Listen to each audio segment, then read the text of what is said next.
Okay. I guess it's on. It shows it's on YouTube. So it's great. All right. Ready? Yes. Yes. Okay. Hi, Shriram. Welcome to Physics of Pranayama channel. Namaste. It's Namaste, Namaste. Okay. To set the stage, the Physics of Pranayama channel is the place for left-brained, right-thinking people. So you fit the bill, left brain, you have PhD in electrical engineering, right thinking, you're an established yogi. It's beautiful. I look forward to our conversation. So welcome again. Thank you. Thank you. I look forward to this discussion, Sandeepji. So let's start from the beginning. I won't give you a formal introduction to you because we'll just bring it out in conversation. So your journey in this sort of lifetime started in Chennai. Yes, I was drawn to yoga when I was in school. So when I was 11 years old, I saw one of my classmates doing yoga and I was very impressed. So when you say yoga at that time, 11 years old, you meant the asanas, so the postures. That is correct. And of course, asanas is just one very thin slice of the broad spectrum of yoga. But that's what was my entry point into yoga, as for many others, I guess. As for many others, yes, indeed. So when you started learning yoga at the ripe age of 11, you must have had a teacher or some such formal training or something. Yes, in fact, it's an interesting story. So as I said, I was impressed with one of my classmates. He was Yeah. doing a posture, which I later came to know it was the Asana. So he was able to touch his toes and beyond. He was able to place his palms on the ground. And when I tried to do the same thing, I could not even reach my toes. And not only that, I had like a 1 foot gap. So I thought, wow, this is something superhuman. So I asked him, how do you do that? And then he said, oh, go home and ask somebody to sit on your back. Oh. And I took it to heart. So I went home and called my sister. I told her I have a project for you. And she asked me, how long do you want me to sit? I said, okay, let's try 15 minutes because I forgot to ask him that question. How long? And then the next day I could not get out of bed because my legs were so sore.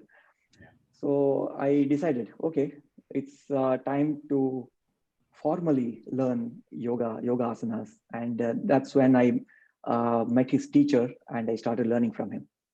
Okay, so this was a yoga, how do you say, school?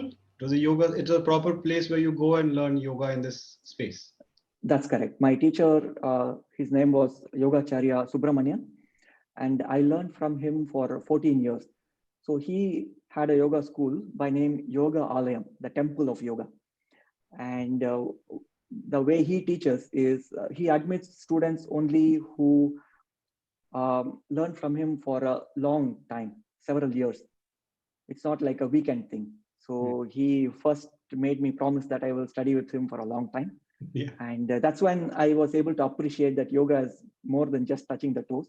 Right. There is so much beyond that. And there is depth in yoga that I was able to appreciate later. So 14 years from 11, so till 25. Yes. Learned from him. So even through your schooling, 10th grade, 12th grade, graduation, you were under his tutelage for yoga. That's correct. In fact, because you mentioned that, let me share one more thing. Many of us go through this process in high school in India, where we enter this rat race called IIT, the Indian Institute of Technology entrance exam. Yeah. So I wrote that too, and I was in IIT. I did my undergrad in IIT Chennai. Chennai. Yeah. So I remember when I wrote my joint entrance examination, and I know you can relate, Sandeepji, that it's a very stressful exam, right? Yes. Yeah. So we have like tens of thousands of people who write that. And my teacher, he told me, before you write that exam, make sure you do at least 1 hour of yoga. So that added a little bit more stress. And then later on, I actually felt grateful for that advice, because after I did my sadhana, my mind was so calm that I was able to give my best. Yes, it's amazing that you had this formal like teacher who could take you beyond this so-called limited thing of, rat race, this, that. He gives you a big picture and he says, do something else so that it helps you here. It is amazing. How did you continue? Did you continue your yoga practices even through IIT days? Oh, yes, yes. And yeah, my yoga practice, I do it every day. Mhm. It was not always like that. The first couple of years when I was learning from him, I used to practice only when I went to the yoga classes. That Ah, was on Saturdays and Sundays. right. So the classes used to start at 4 a.m. Oh, So wow. 4 a.m. to about 8 a.m. or 9 a.m. We used to do a lot of practices, including asanas, pranayama, and also meditation and chanting and so forth. Yeah. And the value of daily practice, I realized that only after 2 or 3 years after I began the practice. And also, let me share a story about that as well. Yeah, yeah. You know, my teacher used to give opportunities for his students to showcase yoga as a yoga model when he gives lecture demonstrations in various places. So he took me once to Madras University. So at the time, it was a very huge event. We had about 500 students and a lot of faculty, and it was a talk on yoga. And he gave a presentation, and I was one of the two models. Okay. So he asked me to demonstrate the Surya Namaskar, Sun Uh-huh. Salutation. Yeah.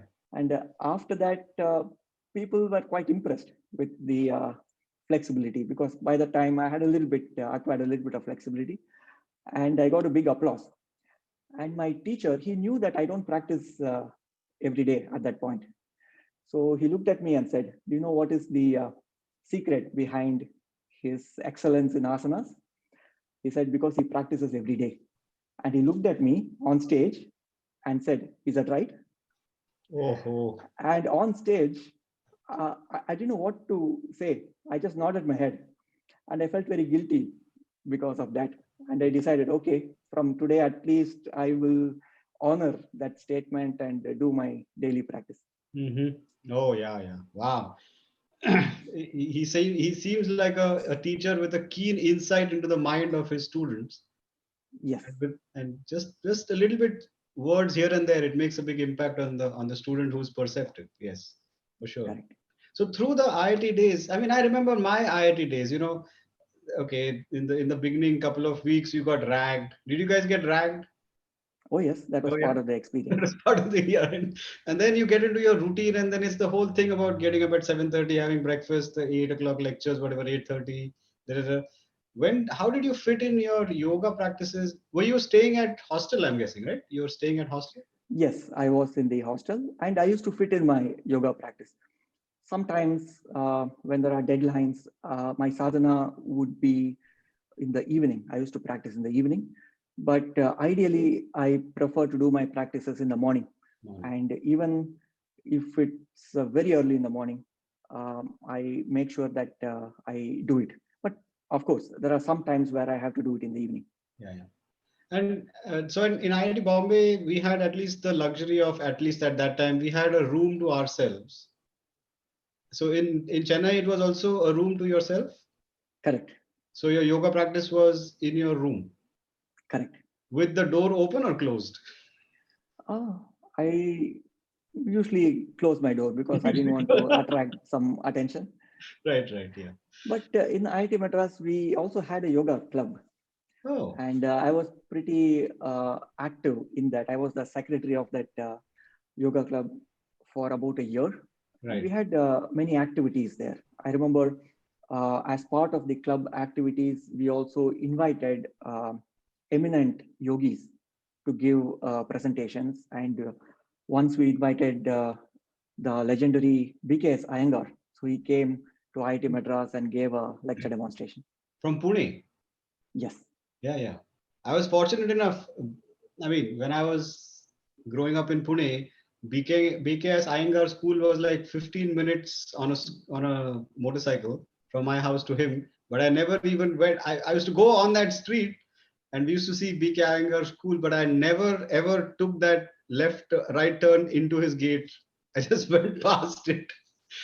Yeah. In fact, that's a excellent point that you bring up, because sometimes things that are very precious, that are close to us, we fail to see or we fail to appreciate the value of it.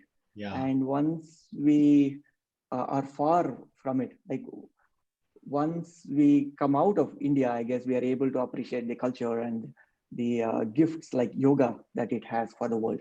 Yeah.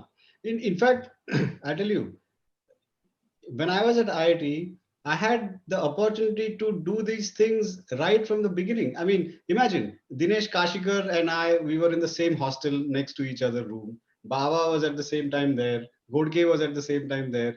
Janta was there, but I was just running away from these things. And these guys are all cuckoo people. So I'm just going to run away from them. And then it took me all the way till 2003 when I came to the US and I did my first Art of Living course. But considering, wait, we have to finish the BKS Iyengar story. So I joined this company in 2001. Okay. So then I went to India on a vacation. I think it was 2002, somewhere October, November type thing. And one of my colleagues from my company, he knows that I'm going to India. So he tells me, this is a white American guy. He comes and tells me, Sandeep, I want you to please, if you could buy me a book. I said, sure, which book? He says, Principles of Yoga by BKS Iyengar. I said, what are you talking about? I'm going to the same city and I never ever looked at this guy's, his yoga school. And here is some guy, I don't know, 8,000 miles away, who wants to buy a book which is not available in the United States at that time. And I went there and I went to the BKS Iyengar school just to buy the book for my colleague. That was my first entry into that school. Imagine that. I Wow. mean, yeah, you're right. I mean, things that are of value, which are just right available, you tend to neglect it and give it a second rate performance. Like you don't value it. It's right there in front. Great. My teacher, Yogacharya Subramanian, had the opportunity to learn from BKS Iyengar. Huh. It was in the early 1970s. So Right. he spent a couple of years learning from him. Mm-hmm. So you did your Art of Living course in what, 97? Something like that? 97, yes. 97. Yeah. And you had already done a lot of like yoga schooling before. Correct. So when you came to at that time it was called the Art of Living course, I guess. It was not even the happiness program. It was a Heart of Living course. Now it's gone so many Yes. name changes, I cannot keep track of it. But so how was your experience? You came and you already had a schooling in yoga and you did this sort of new technique. How was your first perception of it? So my introduction to the Art of Living basic course was through my colleague. So I just moved to Bangalore in 97. Mm-hmm. So I started working for HP there. Mm. And one of my colleagues, who was also my roommate, Mm-hmm. and I think he's your classmate as well. His name is Rahul Jain, and Oh, he yeah. was very active in the Art of Living. So he used to watch me doing the yoga asanas every day. Oh. And one day he told me, "Oh, you do a lot of asanas. Would you be interested to learn some powerful breathing practices?" Oh. And I said, "Sure, yes." So that was the intro talk that I had. So I did the basic course, and the first time I did the Sudarshan Kriya, in fact, the day I did the first Sudarshan Kriya was on my birthday. Oh, wow. And I was blown away because at the end of the yoga practices, for example, when you do an hour of asanas, and then the true benefits, the bliss that you experience is truly in the last segment, where you just lie down and do like yoga nidra or shavasana, and it's so blissful that you're transported to a place which is so tranquil, so peaceful, so serene. Yeah. And what I discovered was that without doing any of these acrobatics, if you could call it, without doing any asanas, Yeah. you just do a simple breath work, and then it takes you to a place which is far deeper than that, because I never went to that place that gave such depth of peace and tranquility. So that really blew my mind away. So from the eyes of, if I could say, an experienced yoga practitioner, I could see the value of it immediately. Yeah. Right. Yeah. This is a great sharing. Thanks, Shriram. But most people don't appreciate. See, this is the same story that if you get it easily, then the depth of appreciation is okay. It's fine. It makes me feel good, etc. But when you worked on some other process for, I don't know, 8, 10 years, and you've experienced some depth, and this thing takes you much deeper, you say, "What? What is this?" The appreciation goes up. I think. Yeah, that's That's awesome. true. And another thing to add is, I would say, the quality of the breathing practices like pranayamas and kriyas, we can deepen it by preparing the body with asanas. So the Yeah. combination is what truly makes yoga so special and so powerful. Right. Right. Right. Yep. Yep. This is a great segue into, to you, what is yoga? When somebody says yoga, you've been now a student of yoga for a long time. I'm just starting to dabble into it. I got the first three books. I got the Samadhi Pad, Sadhana Pad, and Vibhuti Pad. I'm not qualified for the fourth book. Nobody's qualified for the fourth book. And I'm reading it and I'm studying it, and I'm realizing that yoga is so much more than simply, twisting your body into a pretzel. It's not that. That's true. So the four books that you mentioned are the four chapters of the Patanjali Yogasutras. And if you look at the Yoga Sutras, so there are 196 sutras in them, divided into these four chapters. And of these 196, only three of them talk about asanas. So as I said Yes. before, the practice of yoga postures is a very, very thin slice of the broad spectrum of yoga. It's an important slice, yes. Asanas should be given that respect and honor and that value because it plays a very key role in the progress in the path of yoga. But there are so many other practices as well. When we combine it, then we bring the synergy of yoga. So we bring the holistic experience of yoga. So what does yoga mean? For me, it's more an experience. In fact, we can write about the definitions of yoga, and there are many definitions. And I'll also mention a few of them that really resonate with me. But more important than how we define it and how we conceptualize it in our intellect, even beyond the left brain, the experience of it is far more valuable. Because when I started doing yoga, and for the first several years, I didn't study the Yoga Sutras or any yoga text, but I was able to experience that peace just by practicing the asanas and a little bit of pranayama and so forth. So when we look at the definition of yoga, my teacher, one of my teachers, his name is Srivat Ramaswamy. He studied with T. Krishnamacharya, who is uh, BKS Iyengar's guru. So T. Krishnamacharya is a legendary yogi who lived till he was 101 years old. Okay. And many of his students are famous yogis um, who shared the gift of yoga throughout the world. So he studied with Krishnamacharya for 33 years. And one of the things that he gave is a clarity about what is yoga. What is yoga can be studied as like the word level, etymology, versus what do yogis say about the definition of yoga. So when we look at the etymology, the word meaning, so especially when we look up the Sanskrit literature, there's a text called Dhatu Pata, where Panini, the grammarian, he gives three definitions of yoga. And one of them is bringing harmony to, or to unite.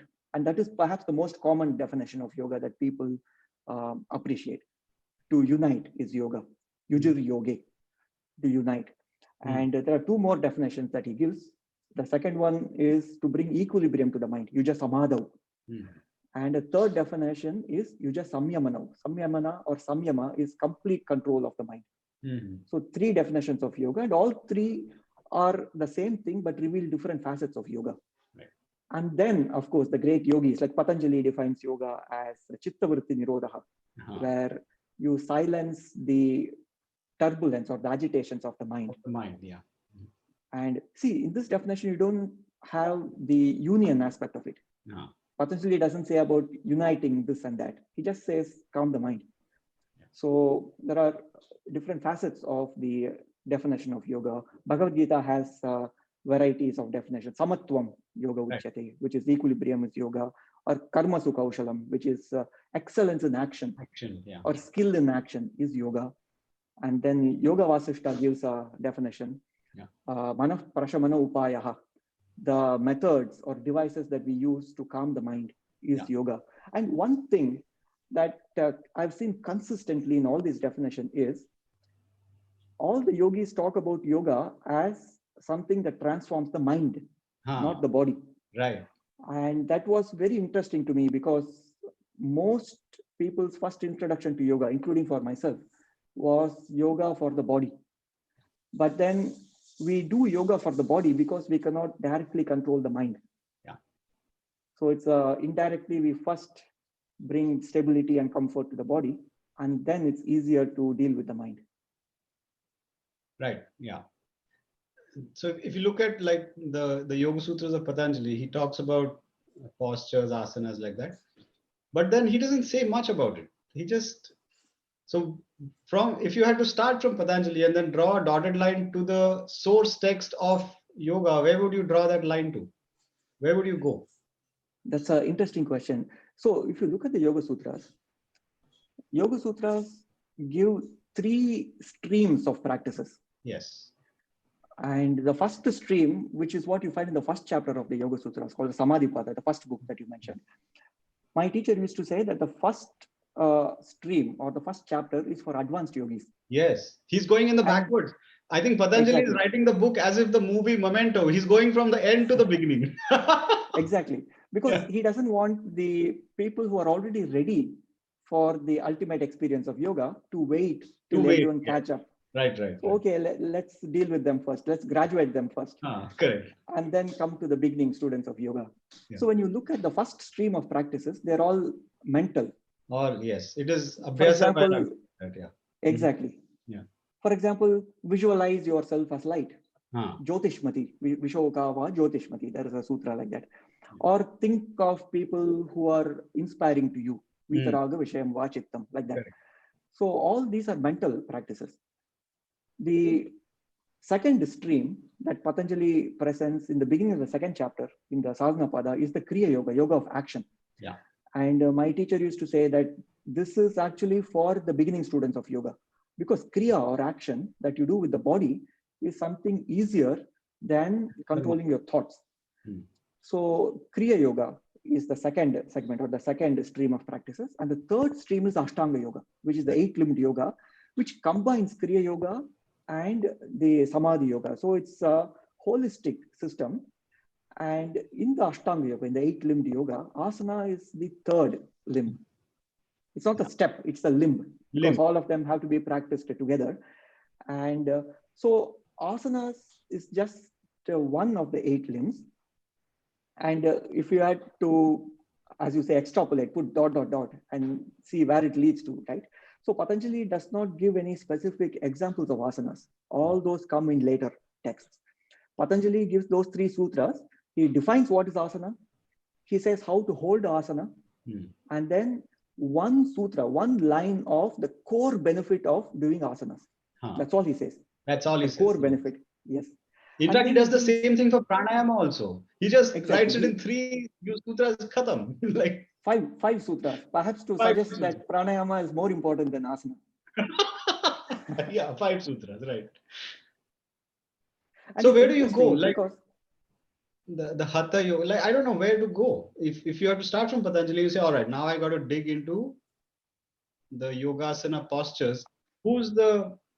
Is it like, I don't know, there's various schools. I don't even know all the schools. So please tell us about what is Hatha Yoga versus other yoga versus what is all this? How does it all come together? Yeah. So the examples of specific practices, specific asanas, there are many scholars who have written commentaries on the Yoga Sutras. For example, the earliest commentary on the Yoga Sutras is by the great sage Abhyaasa. And The scholars of yoga debate whether it's the same Vyasa that wrote the Mahabharata. That argument we won't go into now. Or maybe Vyasa was a title, and different people donned the title of Vyasa at different times. So there is a Vyasa Bhashya, Vyasa's commentary, and he gives, if I remember correctly, 12 asanas, examples of 12 asanas when he comments on these three sutras. And then later texts, of course, like Hata Yoga Pratipika gives many asanas and so forth. And it's actually Hatha Yoga. Hatha. People, yes. yeah, tha, as in ta, na, that second tha. Second tha. Hatha. Yeah. So when we write it in English, we are tempted Hatha. to pronounce it as Hatha. Hatha. It's actually Hatha Yoga. And there are a couple of interpretations of what Hatha Yoga means. And one of them is that it combines the sun and the moon. Ha is the sun and Ta is the moon, which represents the energy and the relaxation aspects of it, right. which also relates to the left and right hemispheres of the brain. Yes. So Ha is the left hemisphere and the Ta is the right hemisphere of the brain. So we bring the balance between the two. That's why we have this alternate nostril pranayama and so forth, the parasympathetic and the sympathetic aspect of the autonomous nervous system. So to bring balance of both, that's why we have this Hatha Yoga. In fact, this reminds me of a story. Yeah. When we were learning from my teacher, so as kids, we never used to appreciate the value of the Shavasana too much because there's no action there, right? Yeah. So you do all the postures and then you just simply lie down and we are restless, right? So we don't see, we didn't appreciate at that time. So my teacher used to say, when we are pressed for time, the segment that we are most tempted to chop off from the yoga practice is the Shavasana part of it. And he says, no, don't do that. It's not a good idea. In fact, it's a horrible idea, he used to say. And the reason is the last segment is what brings the relaxation, which is the moon part, the Ta part of the Hatha Yoga. So if you skip the Shavasana part, you're not doing Hatha Yoga, you're doing Haha Yoga. Haha Yoga, yeah. Yeah. So you're just creating more and more energy in the system and you'll be restless and you'll be, people can easily provoke you. So during the course of the day, we become irritable. Irritable, yes. Yeah, it's the opposites, right? When the activity has to be balanced with the rest and the rest balanced with activity, etc. Exactly. Also reminded me of something that we used to joke about. So when we went through the teacher training program, there was this whole rounding, this, that. And then we used to say, it's not Hatha Yoga. I think somebody made a mistake. It's Hatya Yoga. They just want to kill you at that point. Yeah. In fact, one of the other definitions of Hatha is forceful. Forceful. I see. So we put a lot more intensity. As Patanjali says in one of the sutras, Tivra Samveganam Asana. Right. So you bring a lot of intensity to your practice. So that is also one of the ways in which Hatha is interpreted. So there is this text, let's say the Hatha Yoga text, and then various schools, like what is the difference between the BKS Iyengar school versus some else school versus some else school? What is the essential difference? Is it an interpretational thing or what?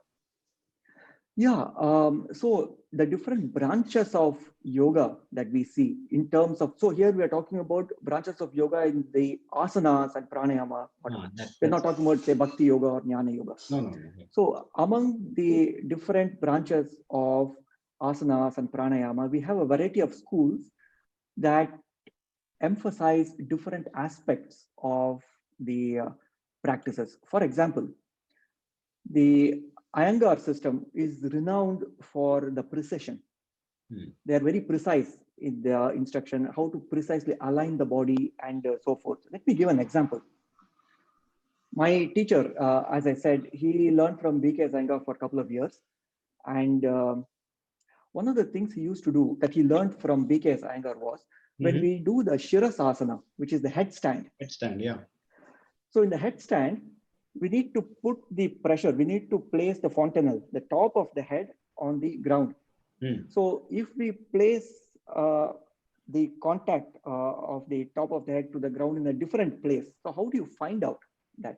How, as a teacher, how do you know whether the student is placing the correct position, the fontanelle on the ground? So he used to apply a trick that he learned from BKS Iyengar. So when you put the pressure at the right place, the opening of the ear will be exactly circular. So the compressive forces will happen that the whole of the ear, the opening of the ear will be exactly circular. If you place a different point on the head on the ground, then the opening of the ear becomes a little bit eccentric, like a little bit egg-shaped. So he used to measure that. So we'll all be standing in Shavasana. He will take a little pencil and he will try to insert it a little bit on the opening of the ear to see whether the gap is perfectly circular. Wow. So such was the level of precision that we used to, that we learned from the BKS Iyengar school of yoga. So Iyengar school is very renowned for the precise nature of the practice. And there are other systems, for example, in Ashtanga yoga, which is popularized by another student of Krishnamacharya, the great Pattabhi Joyce. And there the emphasis is on the vinyasas, the transitions between postures and so forth. And it's so beautiful to watch. So while transitioning from one posture to another, it is not just the holding of the posture, but how you move from one to another. And with practice, the movements become so precise and graceful that you will see the yogis floating. It is not just jumping from one posture to another. It is so graceful, it becomes like a floating, like a vinyasa. And so each style has its own, they have evolved a certain aspect of the yoga practice and they've showcased that. I guess it's the emphasis on whether you focus on this versus this, and then everything else revolves around what you focus on. Like, for example, you said BKS Iyengar school, they're renowned for their props also. They have all kinds of props. I think it is to get the precision alignment. So you use a prop if you have to, but the alignment is what is the key. Whether you use a prop or not is completely separate to get the alignment. True. And for some people, they are totally against the props. They say, no props, because for them, the focus is something else. Correct. So props also, the idea that BKS Iyengar had was to bring the experience of yoga in some of the advanced postures. We can make it simpler by using these props so that the benefits of the same postures can be had by beginning students of yoga as well. Or for those who would prefer to have yoga as a therapy. So it's using props will be of great benefit to experience relief from any condition. Right. So over the years, this sort of the physical asana things evolved, and now it has become like $1 billion industry, multi-billion dollars. So I don't know, somehow the purist, at least some of the purists that I know, they say, oh my God, this is all knowledge distortion. It's not meant for all this stuff. It is meant for totally, it's meant essentially as a tool to, I don't know, silence the mind and lead to the higher states of consciousness, all that. What is your take on it? On this whole, how do you say, the monetization of the physical postures? That's an excellent point to contemplate upon. You are right that the primary objective of yoga is to silence the mind. And my teacher used to say that whatever practices that we do, make sure that it fulfills this ultimate objective. In other words, don't just mindlessly keep doing asanas just for the sake of asanas. Make sure that it contributes to this final objective. Let me share a story about that. Yeah. I'm reminded of, we learned this posture called the Mayurasana, which is the peacock posture. Peacock posture is where the whole body is like a horizontal, like a plane, and you balance on two palms. Yeah. And it's a amazing posture with lots of benefits, especially to the digestive system, because we apply pressure with our elbows. And it is said in the yoga scriptures, in the Hata Yoga Pratipika, that if you practice the Mayurasana every day, the digestive system becomes so strong that it can even digest stones. Now, please don't try it at home. So some of these claims, tall claims they make in the Hatha Yoga text. So the point is that it benefits the digestive system. So we learned the peacock posture, the Mayurasana, and then I also did a little bit of extra discipline. And for several months, I practiced a one-handed peacock pose. So in the classic peacock posture, you have you balance on two palms. So in this advanced version, you stretch one arm forward. So you're balancing only on one hand. And it took a lot of practice, like about 8 to 10 months of practice. And I wanted to surprise my teacher. So once I was kind of steady in that posture, I went and demonstrated that to him. And I thought, wow, he'll be very impressed and he will pat me on the back. And I was surprised by his reaction. So what he did was first a slow clap. And I thought, oh, he's a little bit subdued today. And then he said, the extra benefit of using one hand versus two hands is not much. It's almost the same benefit. The marginal benefit of transforming that posture from two hands to one hand is so little that all your tapas, all your discipline that you did to achieve this posture is not taking you anywhere. You see, if you had directed the same effort on something else, on some other classic posture, or perhaps learn pranayama and so forth, then it would have really benefited you on the path of yoga. But this is like unnecessary. It's like taking the wrong exit and driving efficiently for a very long time. Yeah, wow, man.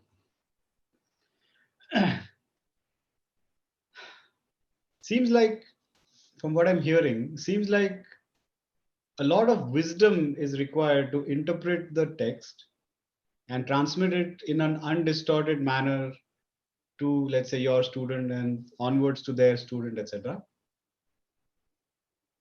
Somehow to maintain the purity of.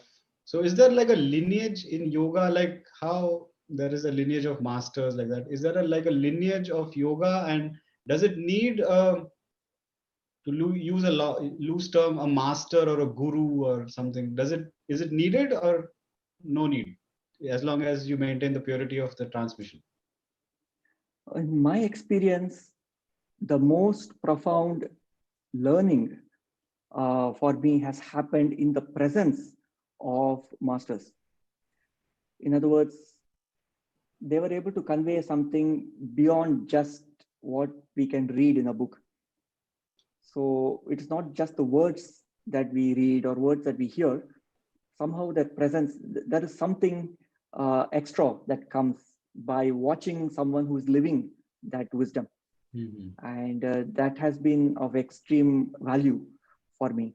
And because, as I said before, we can theorize about the definition of yoga and what are the 8 limbs, and so we can be an armchair yogi. But the true yoga is the experience of it. And the way to experience it becomes easier when we see somebody else in that experience already. Right. Yeah. So it's like a catalyst. Their presence is like a catalyst that we can easily experience ourselves. Right. Yeah. So I want to switch gears a little bit. Coming back to the Patanjali Yogasutras, and the way I interpret the Yoga Sutras is like Maharishi Patanjali is saying that, listen, we gotta find the signal. The signal is coming from the Purusha. It's a weak signal, and there is high amount of vibration in the instrument that is measuring the signal. So you got to dampen all the vibrations. It's totally a signal to noise ratio problem. I mean, you're an electrical engineer, so I'm speaking in the electrical engineering language. It is completely that you reduce the vibrations in the mind and the body and all the emotional states, and now the signal shines through, and you say, "Oh wow, this is it. This is the signal." That's how I look at it. I want to see what's your take on it. Yeah, that is a nice way to put it. In fact, there are numerous analogies that are presented in the yoga scriptures. And so when you talk about the Purusha, the self, Yoga is actually founded on the basis of Sankhya philosophy. Right. Yeah. And Sankhya talks about this, the Purusha, which is the life in us, and the Prakriti, which is the inanimate, the body, the stuff around us, and so forth. Yeah. And according to Sankhya and Yoga, mind is part of the Prakriti. In other words, it's inanimate. Yeah. And mind is like a mirror, or you can think of it as a lens through which we are able to see the outside world. Now, the reason why quieting the mind is emphasized in yoga, in fact, that's the definition of yoga as we saw before. The reason why it is emphasized is when we see the world through a distorted lens, then we project that as being true of the world. It's like looking at the reflection in a concave mirror and thinking that, oh, I'm fat. Yeah, you see? Right. So we have a distorted version of who we are. So when we quiet the mind so that there is no turbulence, then the mind reflects to us the truth. And as they say, truth shall set you free. And when we are established in truth, and that's the promise of Sankhya, when we see things as they are, we'll actually be in bliss. We'll be in samadhi. Yeah, there's two levels, there's two kinds of bliss. There is the bliss in the ignorance, and then there's the bliss of the Sankhya. And it's a transition from one bliss to a little bit of a disturbed state where you know that there is at least two, and then you go back to the one, which is the blissful one, from the ignorant bliss to the blissful one. In fact, you bring a very good point about going from tamas, which is a dull state of mind, a lethargic state of mind. In order to go from a dull state of mind to a clear state of mind, we have to pass through some turbulence. That's a rajas. That is a rajas. From tamas to rajas to sattva. Yeah, beautiful. Yeah. I mean, these studies of these scriptures is like a lifetime thing. You could just delve into these. So how do you do it? I mean, I know you have a full-time job and all this stuff. How much time do you dedicate to? When I started really studying the Patanjali Yogasutras, I said, dude, this is it. I mean, forget about chemical engineering and solving differential equations. All that is all highly easy stuff. This is the like. I was so fascinated when I started studying it in detail. How has been your journey? You are right. When we practice, say, asanas or pranayama and kriya, we can profoundly elevate the quality of experience by studying these foundational texts on yoga, including the Yoga Sutras.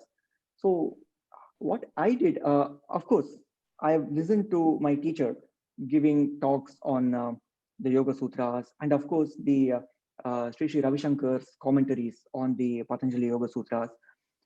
And one thing that really transformed my understanding of the Yoga Sutras is just to listen to the sutras as a chanting, and slowly it becomes etched to the memory, and we are able to recall the sutras at the right time when we need it. And so that foundation of, so we become familiar with the sutras first, and then it becomes more and more easy to relate to them.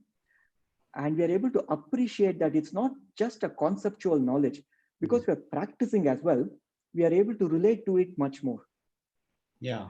And so many of the wisdom that is contained in the Yoga Sutras can be applied not just inside the yoga mat, but even outside the yoga mat. My teacher used to say, some people are great yogis inside the yoga mat, but great bhogis outside the yoga mat. But Patanjali wants us all to be a full-time yogi, right? Both inside and outside the yoga mat. It is Nairantarya puna puna, again.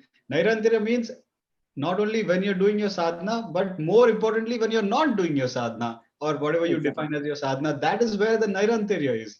It's easy to do it on the yoga mat. Okay, fine. But when you're not on the yoga mat, you can do this Nairantarya, Abhyaasa, Vairagya. It is amazing. It's just to see all the tricks the mind is, it is just, I don't know. For me, it has been a aho experience. I just want to see how it was for you, because you've been doing it much more than I have. I mean, we're all doing in our own way, I guess, in the sense, yoga practice is not just the asanas that we do in a yoga mat, but the way, for example, Patanjali defines what is abhyasa or practice. Tatra sthitau yatno abhyasaha is the definition. That means the attempts that we make in order to live our highest, or in order to bring the mind to tranquility. Whether that attempt is by doing asanas or pranayama, or whether the attempt is, say, when we are on our dinner table, making the choice to eat nutritious food rather than junk food. That is also abhyasa. Because what we eat will also determine the state of our mind. So when we make the highest choice every moment, that is abhyasa. Right. Very nice, very nice. So for someone who is starting on the path of yoga, and they don't know, okay, which lineage to follow, with this, that, there's a lot of confusion right now. I don't know, there's yoga schools at, I don't know, at every half a block there is a so and so school of yoga.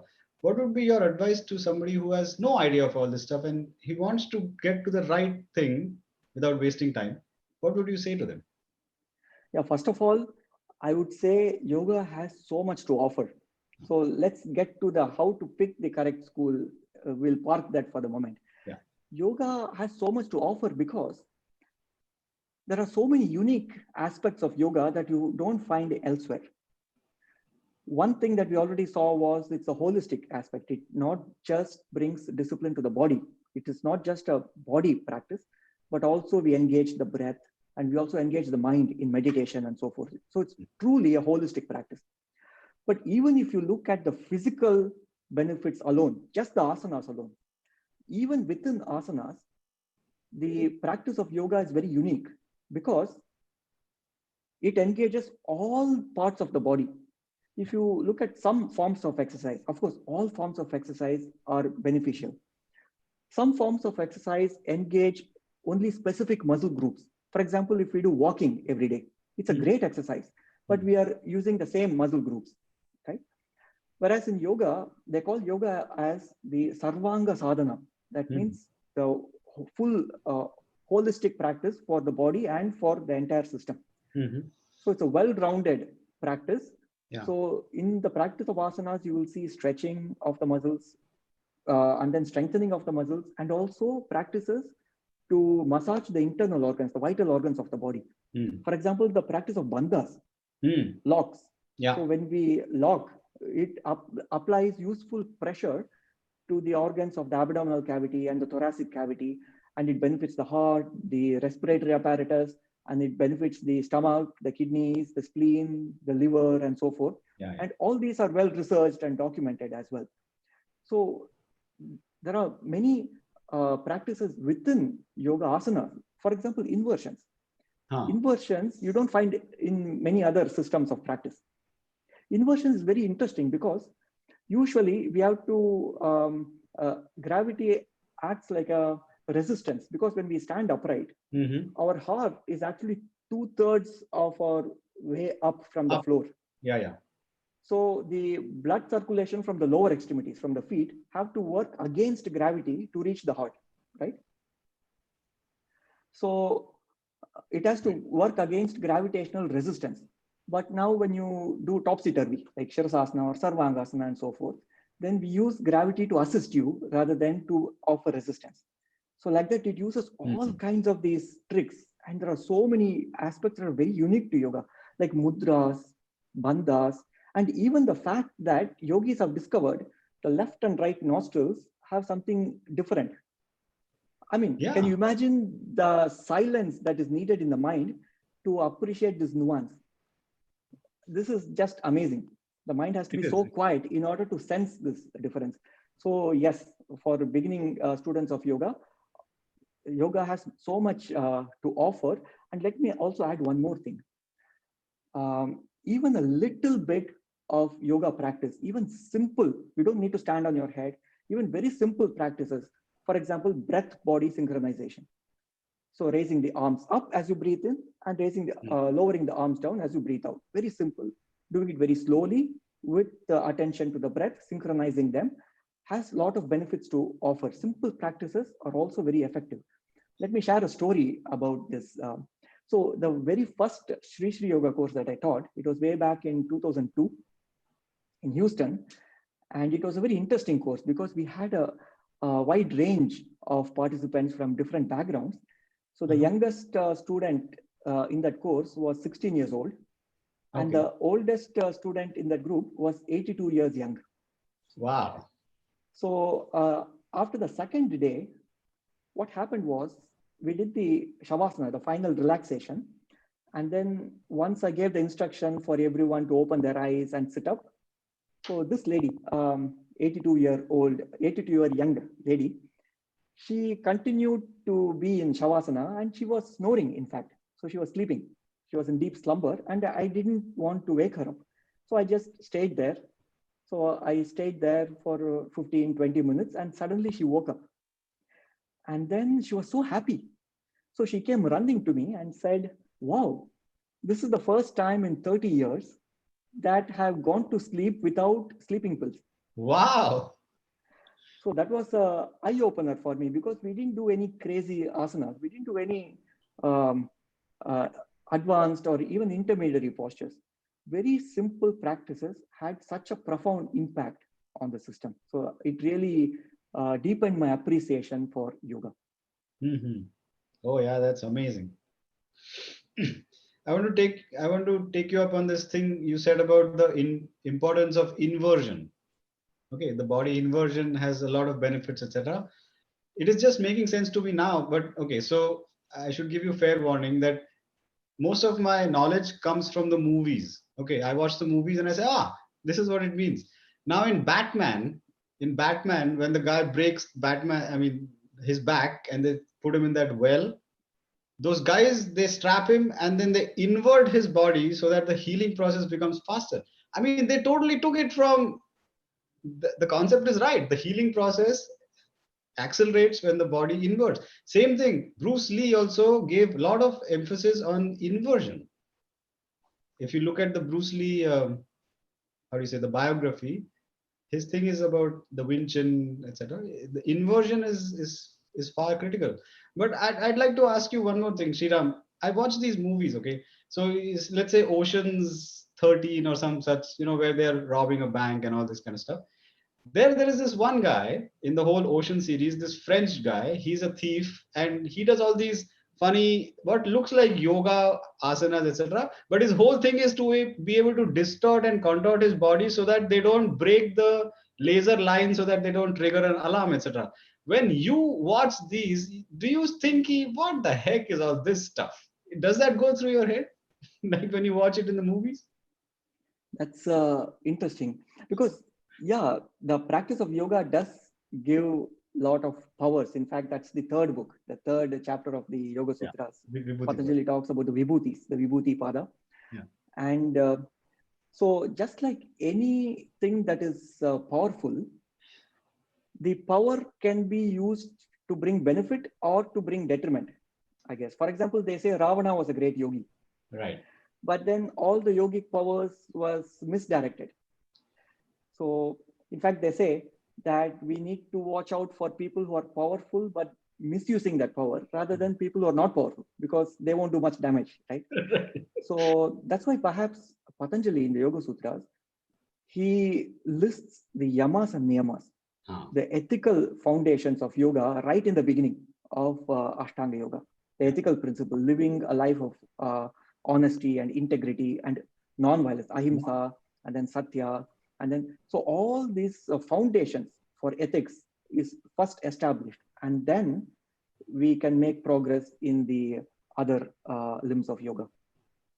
Yeah. And the first one of the yamas is ahimsa.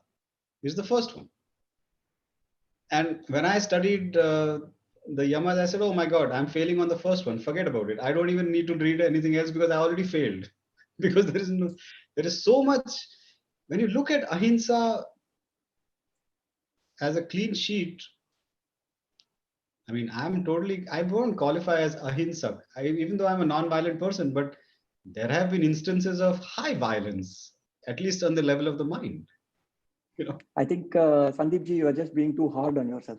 Oh, no. Because, so when we look at it, all the 8 limbs, we make progress simultaneously, right? In other words, we don't need to be an expert ahimsa practitioner before we move to the next satya stage, or before we move to the niyamas and asanas and so forth. They all go in parallel. The progress is simultaneous. Just like to use Sri Ravi Shankarji's analogy, if you pull one leg of a chair, the whole chair moves along with it. All the other legs come with it for free. So in order to excel in any limb of yoga or any aspect like ahimsa or satya, so forth, the holistic practice of all the limbs will yield progress. For example, when we do asanas and pranayama, the mind will be so quiet that it will not trigger thoughts of hatred or violence or anger and so forth. In fact, it reminds me of another story. So the practice of asanas, pranayama, meditation, how they all go hand in hand. We are able to appreciate how, for example, when we sit for meditation, the preparation of asanas and pranayama helps with meditation. We can all experience that, right? Yeah. Because without doing any postures or without doing any exercise for the body or for the breath, if you simply sit for meditation, what happens is you close your eyes and in 2 minutes, the mind is so turbulent. Yeah. And or it goes to sleep. Yeah. So turbulent mind or a lethargic mind, both are not meditation. So preparation with asanas and pranayama brings the mind to meditation. It's easier to slip into meditation with the preparation. And what my teacher told me was, the reverse is also true. By practicing meditation, it benefits the asana practice too. So there was one incident that happened. So one of the students in our class, so he went to our teacher and said, oh, I want to do the advanced version of this posture. So can you tell me some steps? What should I do in order to achieve that? So in his mind, he had this expectation. Oh, the teacher is going to give step 1, step 2, raise your hand, and then your elbow, and then your... So he thought it'll be a physical step-by-step process. He said, go meditate. Teacher just said, yes. He said, go meditate. So when you meditate, your body will be more light, angalagavam. Lightness in the body will be there. Any tense muscles will be, there'll be relief from tension in the muscles, and it'll be easier for you to practice the asana. You can easily get it. And that's what happened. Wow. So the point is, even meditation helps with the excellence in asanas. So all the 8 limbs of yoga go hand in hand. Yeah. Yeah, there truly is no, it's not 8 step, it is 8 limbs. Exactly. Yeah. That's why Patanjali calls them ashtavangani, or ashtanga. Anga is limbs rather than a sopana, which is the steps. Yeah. Very nice. Great. So, Shriram, this has been awesome. I mean, I wanted to talk to you for a long time. I know we met in 2008, if you remember, during the May 2008, you were doing the yogathon or some such thing in, I think it was New Jersey somewhere. And I remember meeting you also in Houston a couple of times when I had come for one of these Guruji events, etc. And I always wanted to say, oh, I got to talk to this guy. And, you know, it took a virus when everything just shuts down. And I said, all right, now I can get him on a Zoom call. And at least I talked to you. It was beautiful. It was really nice for me. Thank you very much. Thank you, Sandeepji. In fact, I learned a lot from you last month when I studied the physics of pranayama with you, and it actually opened my eyes to some new facets of pranayama, how we can use the science of and physics behind it. So thank you, Sandeepji. Oh, it was, you know, Shriram, I have to, in interest of full disclosure, I have to say this. When I saw in the registration list, Shriram Sarvotham, I said, oh my God, I got to get my act together.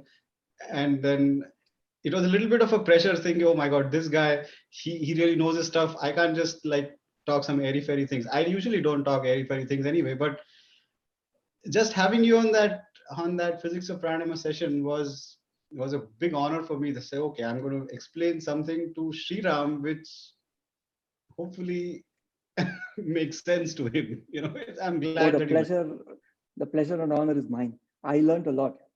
In fact, I made copious notes from your presentation. Okay. Yeah, great. So is there anything else you would like to share from your side that I totally didn't ask, but you think it's worth for people to know or hear? All I would say is that there's the practice of yoga and the study of yoga is so fulfilling. Yoga has so much to offer. And from my own personal experience, I practice yoga every day, but each day's practice only deepens my appreciation of yoga. So it's not like, oh, one more day of practice. That thought never came. And it's amazing how with repeated practice, it's just bringing more gratitude and appreciation for this great science and great sadhana. And I feel truly grateful for it. Yeah. I've seen you do yoga, Shriram, and my life goal is to do forward bend as gracefully as you do a backward bend. Your backward bend is much more elegant and much more complete than my forward bend. One of these days, I will do the forward bend exactly correctly. I'm not there yet, but I'm working on it.